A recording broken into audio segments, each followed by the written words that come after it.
talk about the old. And this is sort of centered around the idea that, and this is a quote from a physician from the Okanagan years ago, estrogen's what makes a girl a girl.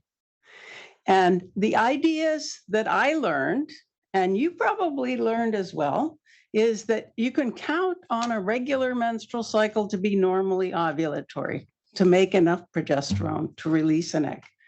Secondly, that if you're training hard for a marathon, you're likely to lose your period.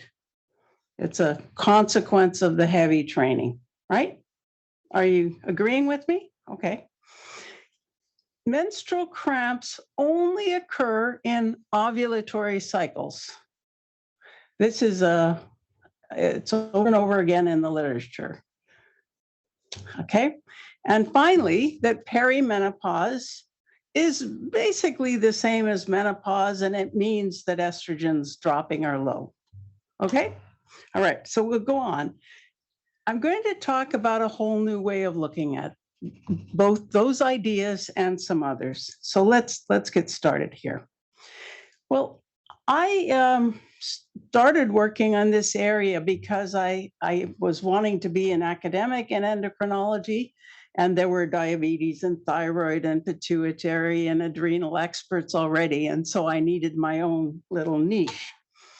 And at the time, this was the 1970s, the latter half of the 70s, and you weren't probably born yet, but there was a huge aerobics fad.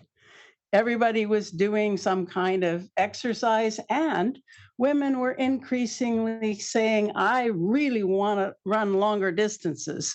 5K is not, challenging me enough, which is what women were limited to then. And in 1969, actually, in Boston, I was there as a medical student. Catherine Switzer wore a big sweatshirt and had registered as K Switzer and ran the marathon, but she needed the help of a burly boyfriend in order to keep the officials from kicking her out once they figured out she was a woman. So there were a lot of women like yourselves now who were saying, look, this is something that women should be allowed to do. The idea that they can't or shouldn't or something is old-fashioned, is stupid, is prejudicial.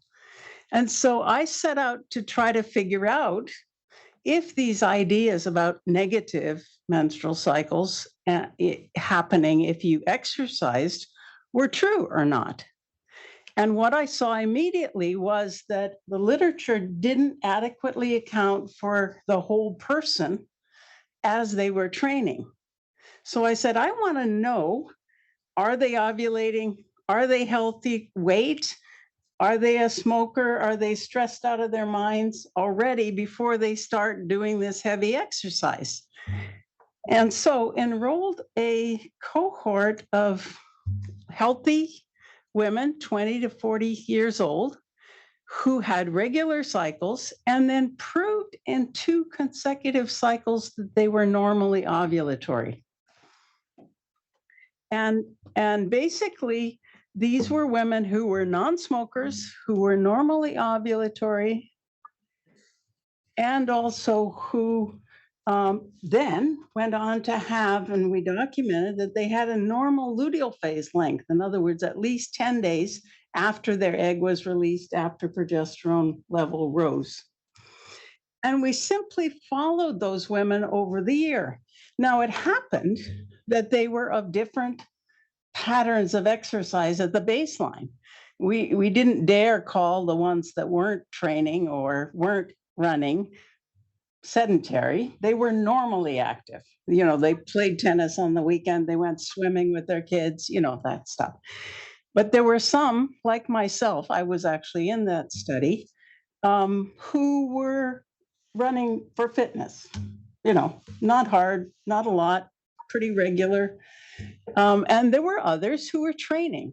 And it happened that of the 66 women who completed the study, there were 19 women who ran a marathon during that year. And what we discovered was that of all of the cycles from these 66 women, 782 of them, only a little over half were perfectly normally ovulatory. There were 25% that had a short luteal phase. In other words, ovulation occurred, but progesterone didn't last long enough. And there were another 4% that were not normally ovulate, that didn't ovulate at all. Of course, as one would expect, there were people who went away on holiday and left their thermometer behind or whatever. The dog ate my thermometer, the things that happen in studies like that.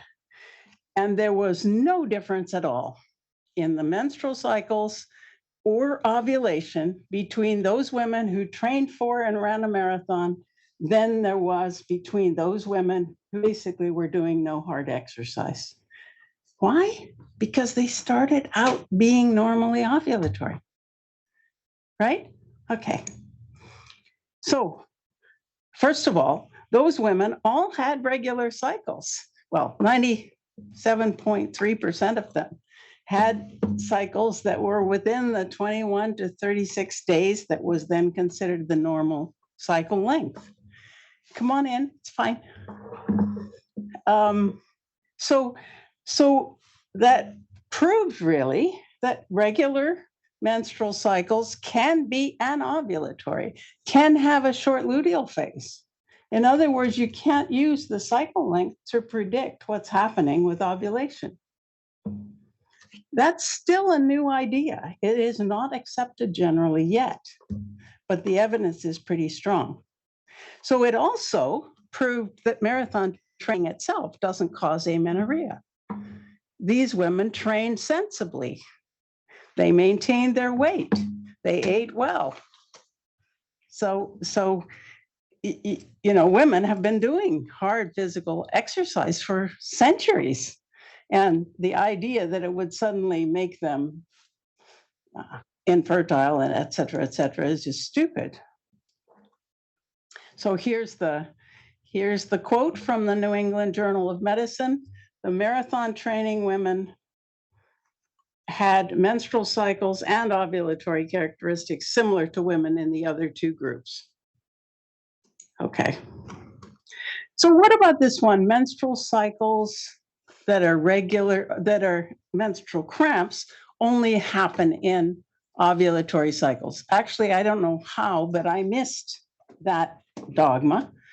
And because menstrual cramps are worse in teenagers, and it's well known that it takes a long while to develop a normally ovulatory menstrual cycle. So I thought that was a no-brainer, but it's very repeated over and over in the literature.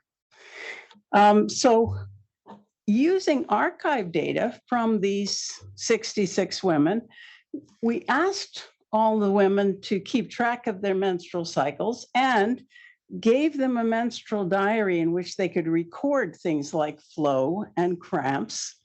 But it wasn't one of the primary outcomes of the study. So we have 53 women who kept it really religiously, for whom we have at least 8 cycles and a mean of 13.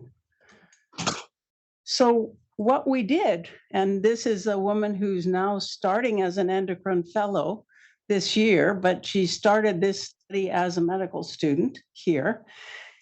And what she did was look at cramp scores in this group of women who had varying ovulatory characteristics, and looked within woman and found that within the same woman, a woman's normally ovulatory cycle and anovulatory cycle did not have any difference in their cramps. In other words, that idea is not true. So what about perimenopause and menopause? This is a topical issue right now because the current guidelines say if you're under 60 years of age and you're having hot flushes and night sweats, you should be on hormone therapy, which is estrogen, progestin, or progesterone, which assumes that, one, either perimenopausal women don't get night sweats and hot flushes, which is not correct, or that both are, quote, low estrogen, or estrogen deficiency, because estrogen is the dominant hormone in menopausal hormone therapy. Well, that is totally wrong. And just if you look here, and as much as we could, these two, premenopause and perimenopause, are data, the bar here, are data that we took from a meta-analysis I published in 1998, in which within each center, premenopausal and menopausal women were compared and also tracked for the follicular or premenstrual period.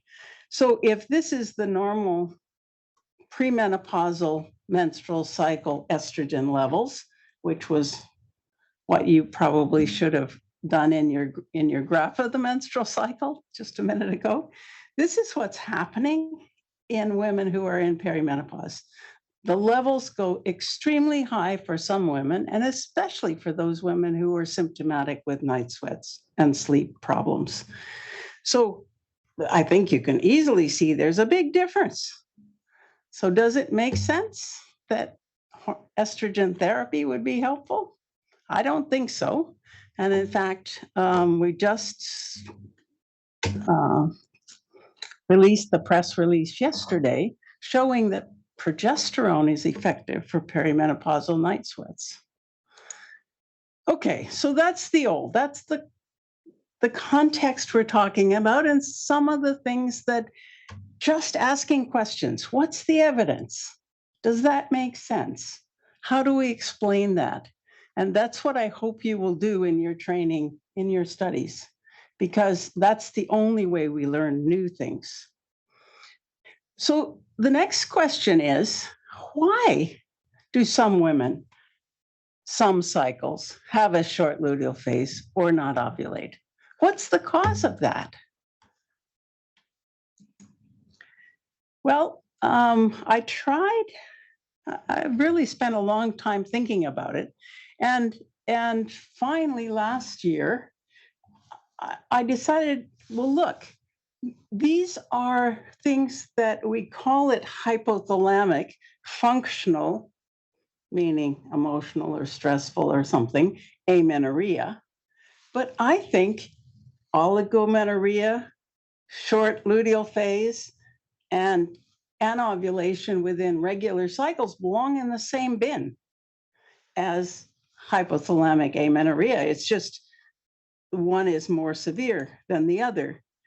And what basically the bottom line is that normal ovulation means that the woman is feeling secure, feeling a sense of self-worth, well-being in both a physiological and an emotional, social, spiritual way. It's a very fine-tuned system that's protecting a woman from pregnancy or the energy requirements of ovulation if she's under some kind of stress. It's very brilliant, actually. And I came upon this idea that you could describe it like an iceberg. There's very few amenorrhea, way up here, and a little more oligomenorrhea. Those are all above the waterline. But what's really common are the short luteal phases, and less so anovulation, that aren't visible. And when you think about it, and here I've color-coded, so low estrogen is the open white area. Mostly lower estrogen is the pinky thing. And then the dark pink is normal estrogen, but no progesterone. And here, the short luteal phase. And I put on top of this the percents as best we can guess in population data. So amenorrhea is pretty rare. And when you take away things like polycystic ovary, oligomenorrhea is also pretty rare. But anovulation in regular cycles isn't common, but short luteal phases within regular cycles are very common. And that's based on a population study of the point prevalence of ovulation we did in Norway, in which we actually measured on whatever day they were randomly chosen to come in for their blood test, the progesterone and estradiol, and related it to their cycle. Now, most people would say, well, if they have troubles with ovulation, estrogen must be low. But in fact, that's, if we look at the pink bar here, in normally ovulatory women, this is in that population study we did, and look at the pink bar here in ovulatory disturbed cycles that we couldn't confirm normal ovulation, that's only a 20% lower estrogen level. They still have regular cycle lengths. Do you understand? So in other words, if someone has a regular cycle length, you can assume that their estrogen level is pretty close to normal or normal, which is a helpful thing, I think. Okay, so basically, the reproductive adaptations that occur are for protection of individual people. And the reason, one of the reasons that progesterone is low in all of those adaptations, low or missing, is that progesterone raises the core temperature and requires more energy, which means that the body is putting more investment into this risk of pregnancy and things. So when times are bad, that's a good thing to sort of shut down for a while. It makes some kind of sense. Okay, so now let's go on to another idea. And here's the typical menstrual cycles. You could find it on Google Images or ones like it all the time. So estrogen is low during flow. If you didn't get that on your diagram, remember it, because you will have yourself or somebody you know will say, oh, my report says low estrogen. And it was done day 5 or 3 or something of the menstrual cycle. Well, that's normal. It rises to a peak. It drops down a bit. There's a secondary peak during the luteal phase, and progesterone is present but lower during the second half of the cycle. Okay, now, does anyone see any difficulty with this diagram?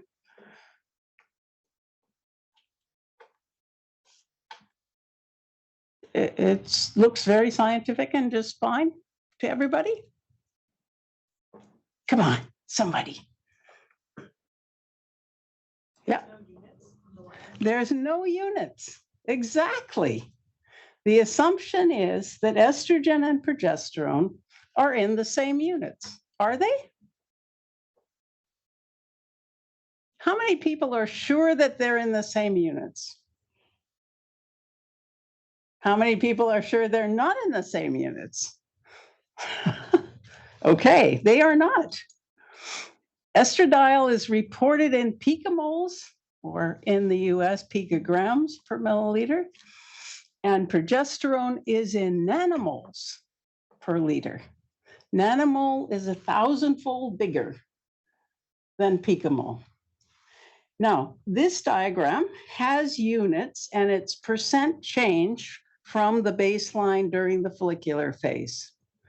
So estradiol rises about 220% above its baseline, and progesterone rises 1,400% above its baseline, which is, if you want to be a little evolutionary biology type inference, you would say, well, heck, the body is making a lot of progesterone. Why is it spending that energy to do that? Right? And I think I know the answer, and let's look at it. So my concept, and I've been sort of blamed for being someone who hates estrogen, but not so. But my concept all along is that these two hormones are both important.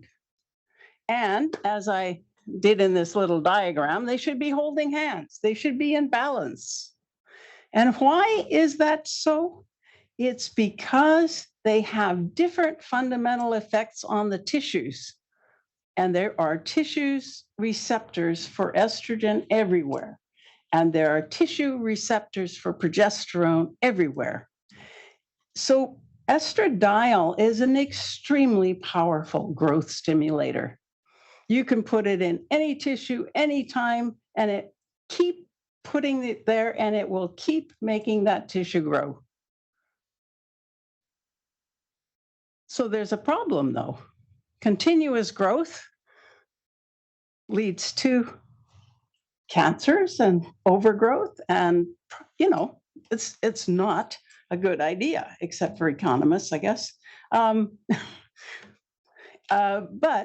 progesterone's role is to stop that proliferation or overgrowth that estrogen causes, and to induce maturation of the tissue.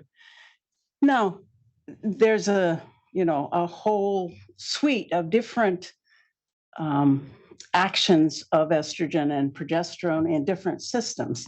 The one that I know best is the one about bone, and we'll come to that in a minute. Estradiol decreases bone resorption or loss. Progesterone increases bone formation, new bone being formed. Okay, so the outcome of that idea that estradiol and progesterone should be in balance, the obvious outcome, if they are not, is an impact on fertility. That, by the way, has become quite controversial. In the early days of Georgiana Jones and things, it was accepted that short luteal phase or anovulation would be related to infertility. But since we've had, and I'm sorry, but this is what it looks like to me, since we've had ovulation induction methods, we've sort of glossed over that possibility. At any rate, estradiol and progesterone balance lead to healthy bone, strong bone, to physiologically happy hearts, to prevention of things like endometrial cancer and breast cancer, I believe. And I'm going to just show you the evidence, most of which I've collected on progesterone and bone. So we'll go back to that original study. The study of the women who were training for a marathon or normally active, et cetera. And I couldn't get funding to look at just the menstrual cycle and ovulation. So I linked it to bone, and this was before we had DEXA. So there was a bright physicist at UBC, and a radiologist who were using CT scans and looking at spinal bone. So this is CT scan, change in bone. No change is this line here. And what I've done is take the 66 women and divide them by their whole year's experience related to ovulation, because they all had basically regular cycles. So these are no change in bone, but those women who had more than one short luteal phase or any anovulatory cycles during that year were significantly losing bone. Now, that might have been a one-off. So we went on to do a meta-analysis of a number of studies, and the net result, and this time it is, except for this one, which I've shown you already, it is with DEXA. There was almost a 1% silent spinal bone loss in women with regular cycles who had more ovulatory disturbances versus those in the same cohort who had fewer. Where it was possible, we divided down the middle, median split. Okay?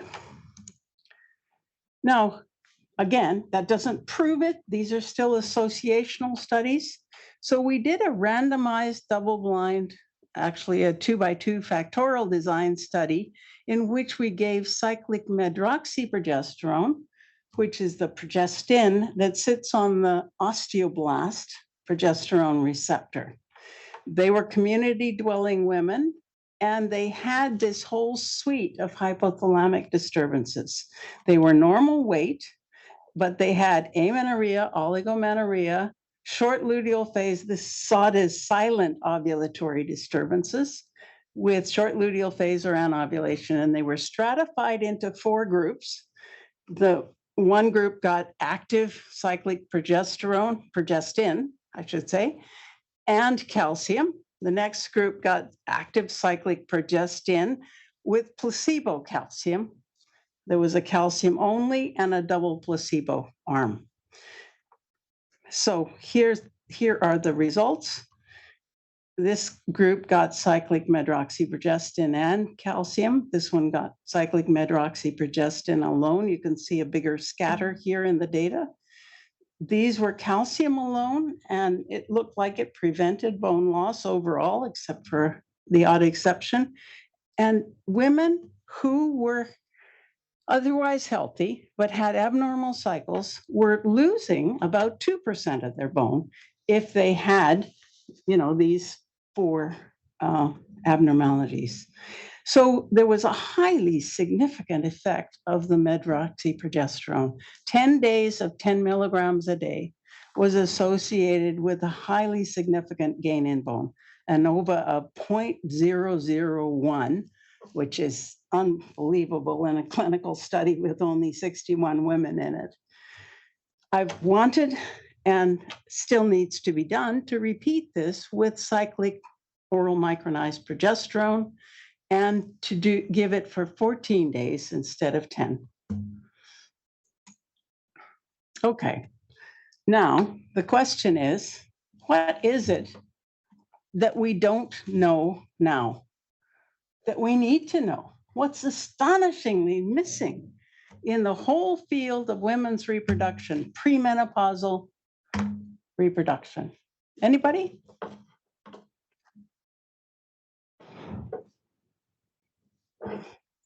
Can you name me a population-based study over some extended period, a year, I hope, in the last 20 years that's looked at menstrual cycles or flow? How about ovulation? Do we know prospective population data on ovulation? No. What is our missing thing? Our missing thing is we lack prospective, population-based, age and social determinants of health specific knowledge of both the normal menstrual cycle and all the things that are associated with it, and particularly normally ovulatory patterns. I don't think we're going to be able to prevent osteoporosis, early heart attacks, etc., until we get this kind of data. Why do you suppose we don't know this?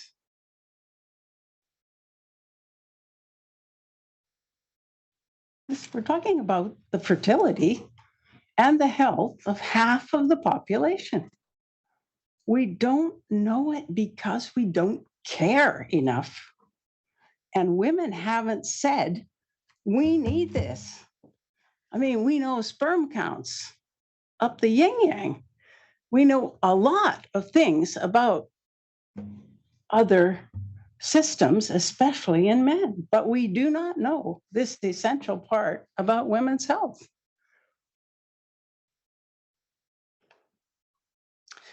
So I'm going to leave it there for a moment and give you a chance to ask some questions. Do look up the Center for Menstrual Cycle and Ovulation Research. It's got lay language, but always with referencing and in other words, scientific material, but that's translated for the ordinary reader, about the entire spectrum of women's reproductive experiences. And I think you'll find it helpful for yourself if you have questions, but also for people you know who are having trouble. Are there some questions here in the room or online? Yes. Could you use your mic, please? It should light up.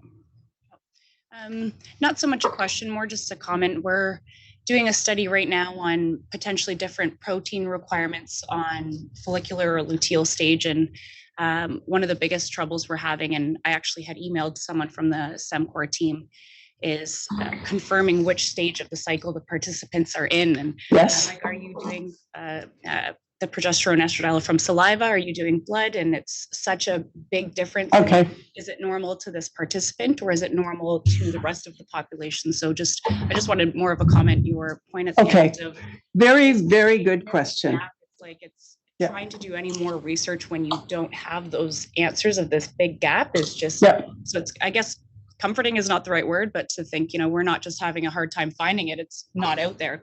Comforting is the opposite word, but. So the studies, and one of the most practical and I guess looking back a little brilliant things that I did was to say, my mom and my grandma or whatever used this temperature, but the literature using basal temperature is still fraught with all kinds. I mean, do you use the nadir of the temperature, the lowest point? Is that, or how do you figure out when it's actually high enough to be the start of the luteal phase? And what about if you sleep in or drink too much at night or you get up late in the, all that stuff. And so what I did was use there was a man named Volman and his wife Rudolph and Ursula Volman in Switzerland, who collected a lot of basal temperature data. And they used what they called the mean temperature method, which is take all the temperatures in a cycle, divide by the number of days of temperature, so you get an average. So then you draw that average line across all the temperatures and you can see where it goes above that line. And that is related to the beginning of ovulation. So we validated that against the serum LH peak blindly validated it. We also validated it against the urinary pregnenolone, a threefold rise.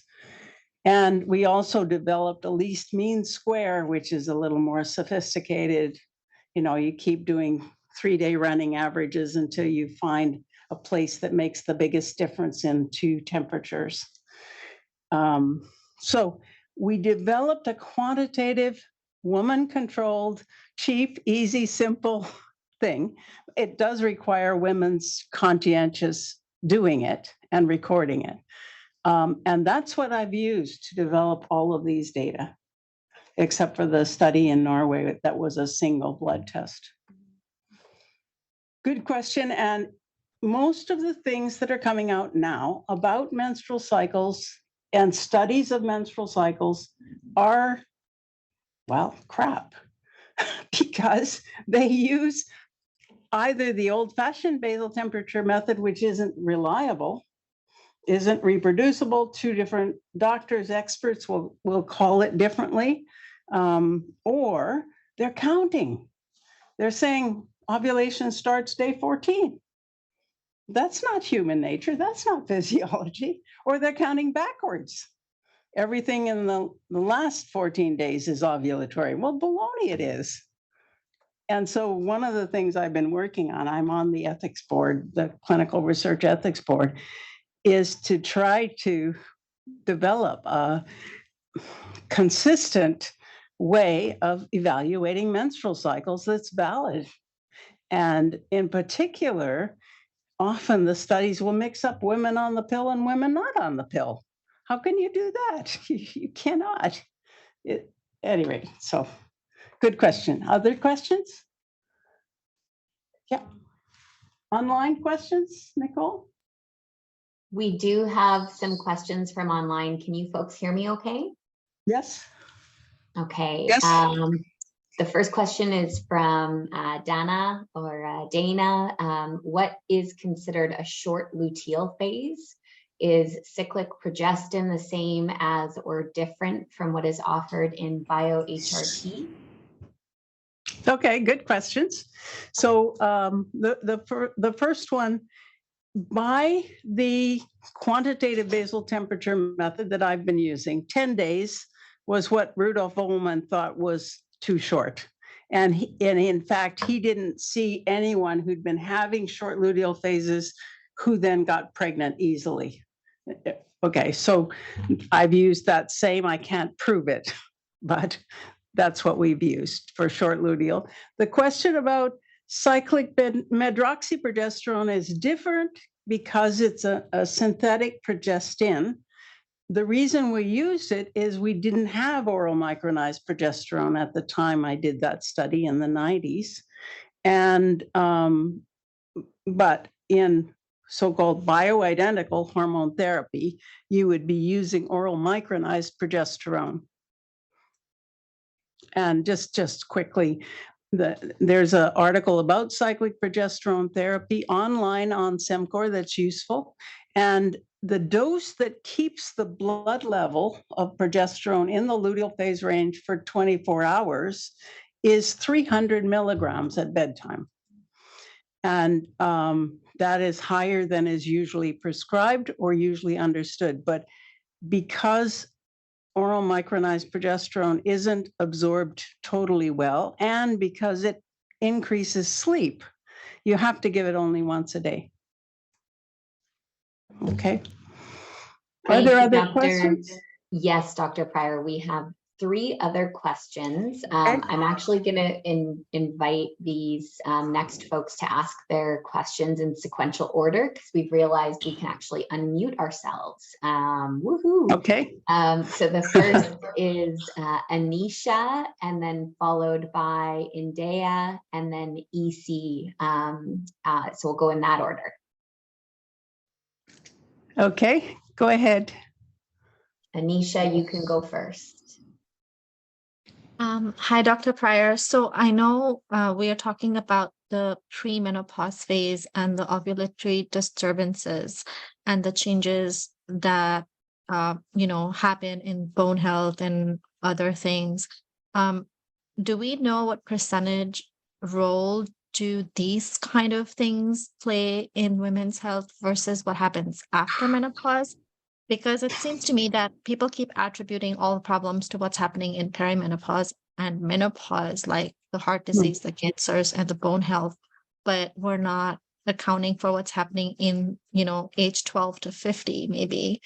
Do we have that kind of data, or is that something we need to still look for? And I actually have a second question. I know we're talking about the premenopause phase, but the question that I get most is, how do we make the transition into menopause and postmenopause as smooth as possible and minimize the adverse symptoms, basically? Okay, that second question is a whole nother lecture. There's a whole bunch of stuff on perimenopause on the SEMCOR website. And the paper we just published is in Scientific Reports. I'm the first author on it, and it's open access. It describes the use of daily oral micronized progesterone for perimenopausal night sweats and hot flushes. So the first question is, we don't really know. And what the impact of premenopausal ovulatory experiences, the integration of our whole 35 to 40 years of menstruating is on later life health. We're inferring at the moment. However, we have looked in the Canadian Multicenter Osteoporosis Study at the bone density of women who are just starting to have skipped periods in perimenopause. That's just before they start to lose bone because of the irregular cycles and things. And we found that the bone density at that point predicts fractures later. The lower the bone density, the more likely they are to break in the next 10 years. So that we know so far. The rest of the questions, there are prospective data that tracked from the Netherlands that asked perimenopausal women age 47 to collect a urine on day 21 of the cycle and for 3 consecutive cycles, and they froze those in thousands of women. And then it's a localized community, and they followed all of those young women who then later had a heart attack over about 8 years. And when they analyzed each of those, the urines from women who had heart attacks versus 3 control women who were the same age, etc., they found that more of the women who had heart attacks had anovulation by that urine progesterone. No difference in estradiol and no difference in testosterone. Those are the best data we have so far about premenopausal effects on later life health. Good question. It's the question that needs answering. I totally agree. Next question. Hi, Dr. Prior. Thank you for the interesting talk. I don't work directly with in women's health, so this is very interesting to me. And I had a question regarding your comment at the end there about why this isn't being discussed enough. And I just wanted to find out what kind of advice you would have for anyone who wants to get women talking about their health, their hormone levels, specifically. Should we be getting regular like hormone baseline, or first a baseline check and then again every 5 or 10 years or something along the lines regarding, kind of tracking those hormone levels over the period of our life? Or what are your recommendations? Okay, good question. I do think, and it's possible now using tools we've developed to track your own cycles with the menstrual cycle diary, which is free online on the SEMCOR site, and also using the basal temperature. The mean temperature method is explained there. So you need nothing except the willingness to do it, to find out about your own ovulation. And it is something that, like any other health behavior or any other health monitoring, that empowers us to be healthier, and also provides us with information. If someone finds that they're always not ovulating or they're always having a short luteal phase, then only that woman herself can say, well, maybe it's because my fights with my husband are really bothering me more than I thought. Or maybe it's because what I'm having to do at work is really, I don't feel like I can do a good job. I'm being asked, whatever. It varies. May I ask a follow-up? Sorry, may I ask a follow-up to that? Is there a guideline that is digestible for? I know you mentioned the resource that you shared at the end there, but additional guidelines that would be helpful for women, such as myself, who's works, who's interested in science, but works kind of indirectly with women's health and kind of indirectly knows that it's important, but not all of the specific things that you're mentioning right now. I think the best place to find it is actually the SEMCOR website. I once was asked to do a sort of an overview of menstrual cycle health by one of the editors at the American Journal of Obstetrics and Gynecology. I don't know if the offer is still open, but if it is, I would like to do it while I can, while I'm still busy and thinking clearly, etc. Yeah, one more question. EC.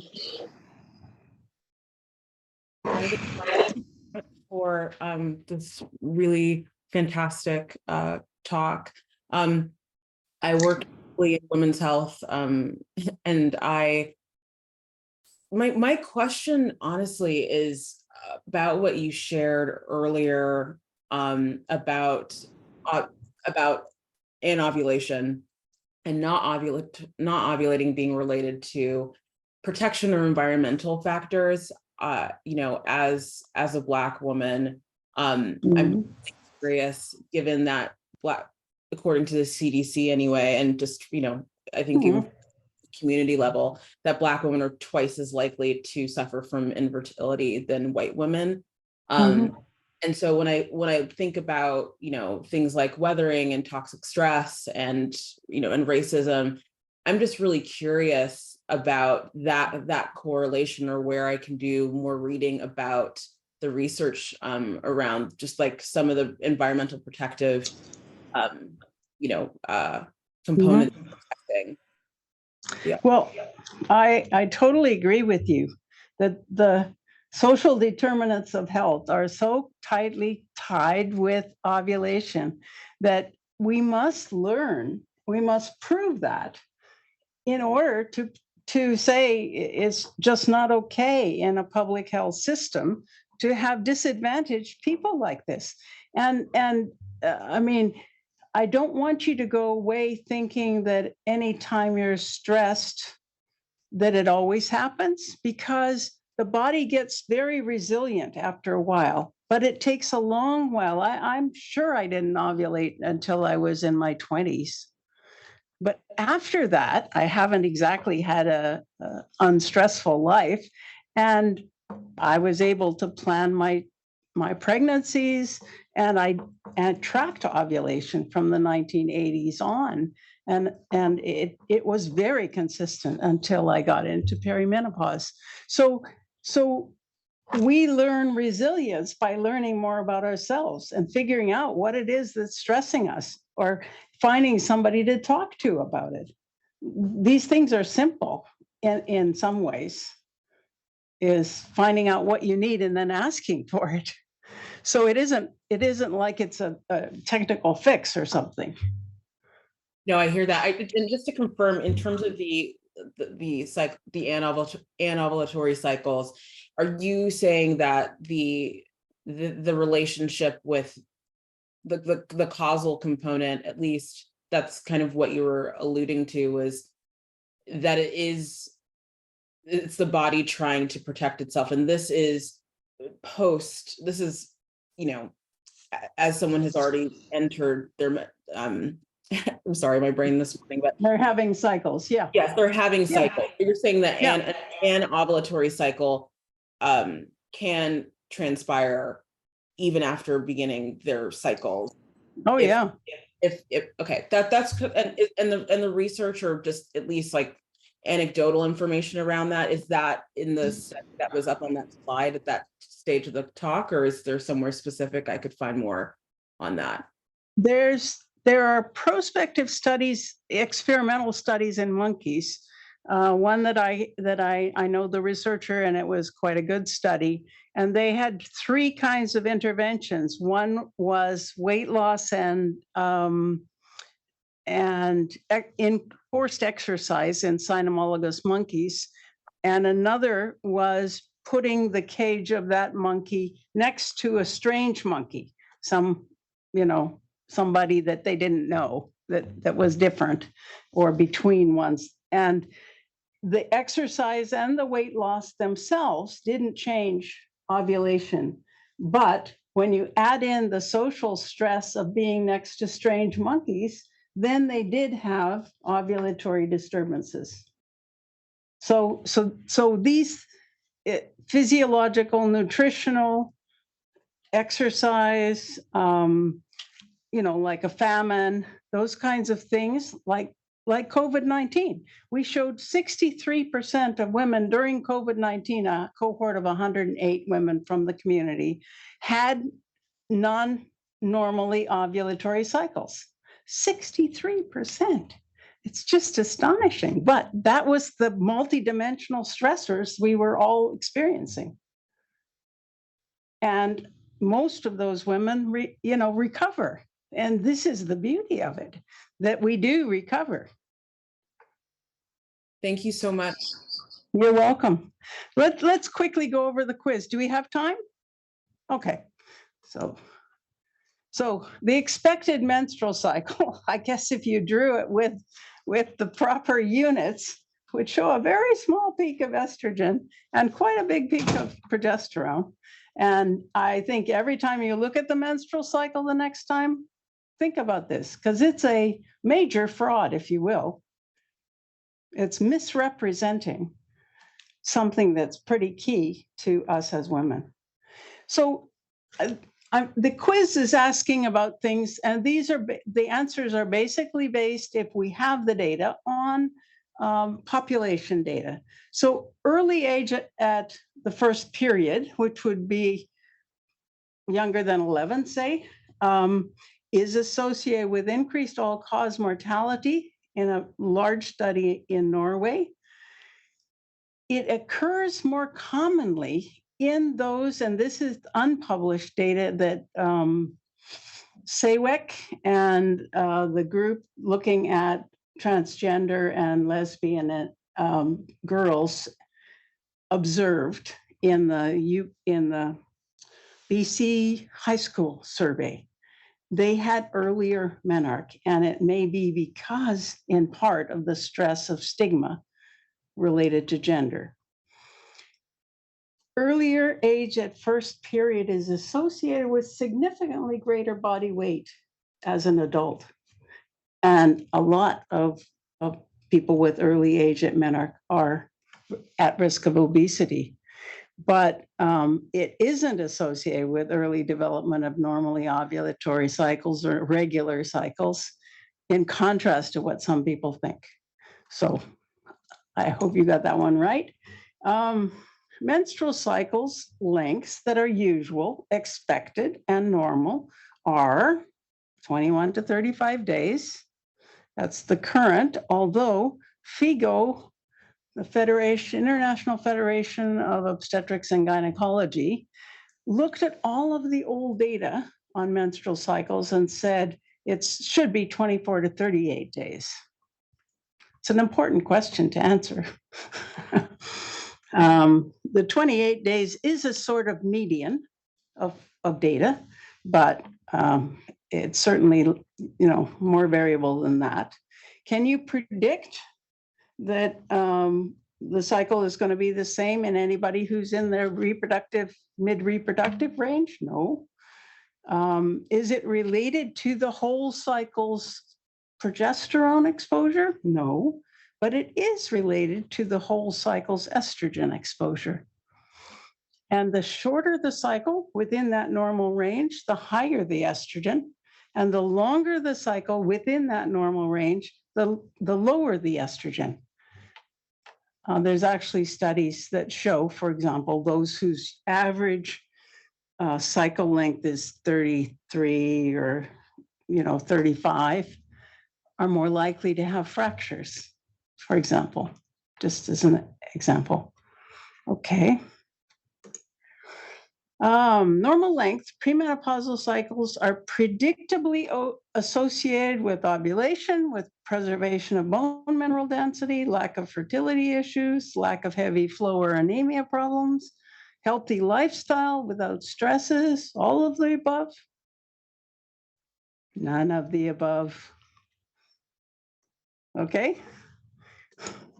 Okay. Menstrual cramps are present in majority of high school students? Well, maybe not. Ibuprofen is the most commonly used, yes. More than 1 in 5 teenagers have severe cramps in spite of whatever they're currently taking. That's unfortunately true. 20% miss school because of severe cramps. True. This was a study from Australia, population-based study. And just a quick comment. Ibuprofen is usually prescribed for cramps, maybe 402 tablets when you first get them, and then 1 every 4 to 6 hours. Well, the half-life of ibuprofen is 2 hours. So if the cramps come back earlier, take another pill. Stay ahead of the pain, because what ibuprofen is doing is preventing the production of prostaglandin that causes the cramps. So it shouldn't be an every 4 hour or every 6 hour schedule. It should be on demand, because the cramps are telling you how much prostaglandin you're making. It really changes women's experience of cramps to do that.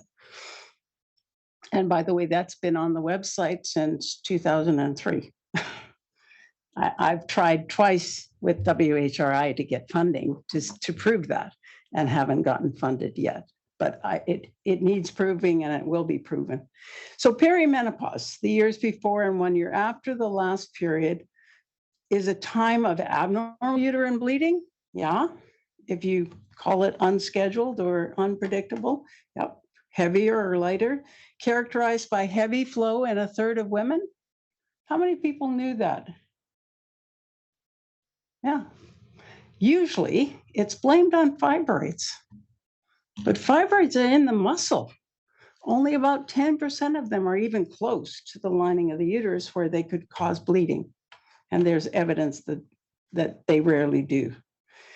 Estrogen levels are higher than in premenopausal women. Progesterone levels are decreasing, not increasing. So the imbalance that happens in perimenopause and adolescence between estradiol and progesterone is quite important.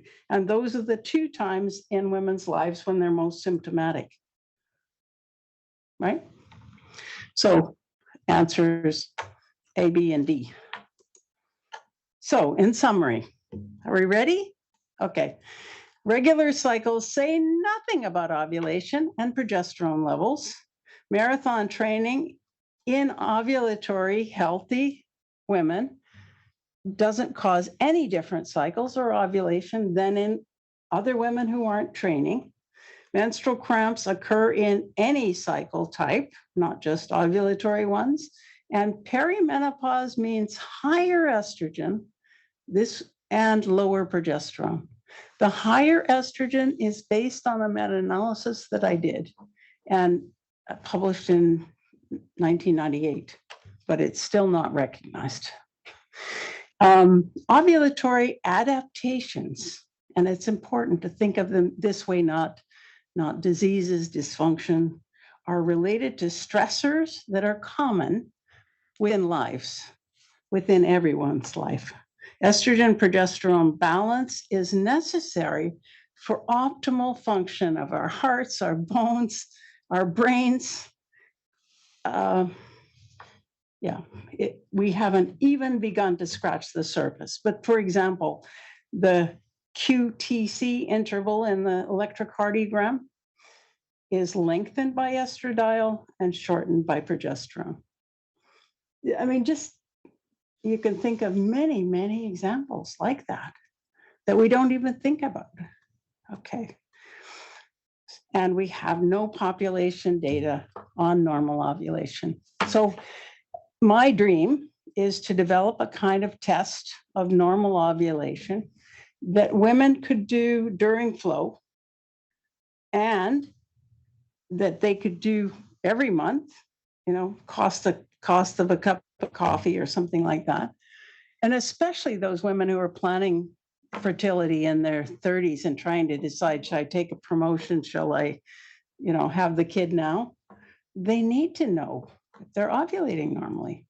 And I think we could do that study in British Columbia in the 4 distributed sites of the medical school, about 1,000 or 1,200 women in each site, followed for a year, ages 16 to 45 or 40.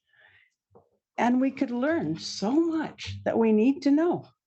And it's a question, do we have the will to fund that kind of study? Just one second. So if estrogen's what makes a girl, then estrogen in balance with progesterone makes a girl a healthy woman.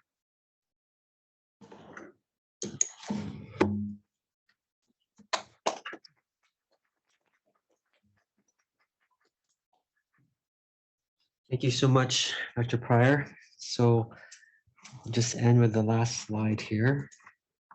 So we have 2 more presentations in this series. So July 25th, Dr. Elizabeth Rideout will speak on sex gender-based analysis plus. And then the last one will be August 22nd. Dr. Tamil Kendall will speak on a historical perspective of women's health research. So I hope you all join us. And then the evaluation is at the end of the 3rd lecture. Sorry, Paul, I just wanted to add quickly to maybe India and EC, if they're still online, and everyone in the room.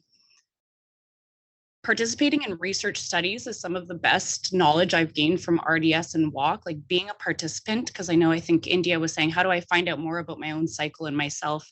The SEMCOR studies that I've participated in, like more than any classes I've taken here, have taught me so much. So whether you're a student or a PI or admin or a researcher, anyone I can try to push to participate in these studies. And I know, I believe Nicole, maybe if you're able to do Reach BC's website, like you can help with funding and leading the studies and anything else, but be a participant. I really just urge whoever's comfortable, male, female, whatever you are, to just participate in studies. It teaches you so much, and it, contributes to the body of science. Thank you. Thank you.